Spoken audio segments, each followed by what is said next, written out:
now, you probably already gathered that this is a review on the anime Nana. I first watched Nana because of a channel I'm subscribed to on YouTube called Cozplai did a cosplay of the character Hachi, and I didn't want to watch that video without first seeing the anime. By the way, I highly recommend her channel and I'll put a link to it in the description below. I've got to say that Nana is probably one of my favorite anime that I've seen in a while, and the anime is just basically about two girls that meet on a train and they share the same first name, which is Nana, but that's basically all that they share because they're completely different. And through a series of events, they get an apartment together, and then the rest of the anime is about them basically following their dreams in Tokyo. The first Nana is basically following a dream of fame and fortune because she's in a band, and the other Nana, which is Hachi, is following a dream of family and friends. One of my favorite things about this anime is that it breaks out of the mold that is generally set for anime.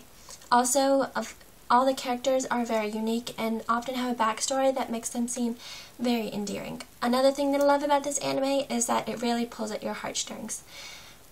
I've got to say, I probably cried a lot during this anime, and if you haven't seen it, you probably will cry, so I'll just give that warning. It's got some very sad parts, and it kind of makes up for it though because it has really funny parts, so it balances out.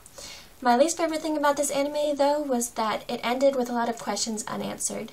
Because of that, I read into the manga, but unfortunately the manga ends very abruptly because the author got cancer and she got very sick and she doesn't know if she'll be able to finish it, so I guess we'll never know the answer to those questions that we have. But lastly, I just like to add that I am pro Hachi and Nobu, and I rather despise Takumi and Yuri. They're despicable characters, and I don't know how anybody would like them. But all in all, if you haven't seen this anime, you should go watch it now, and I'll put a link to it in the description below. That about wraps it up. I hope my opinion and reviews didn't offend you, and if you don't agree, that's perfectly fine because I'm not a professional. But tune in again in the next few days because I'll be putting up another random vlog like this and hopefully sharing some updates about the parody video that I'm going to put up within the next 2 weeks. Okay? Okay. Bye!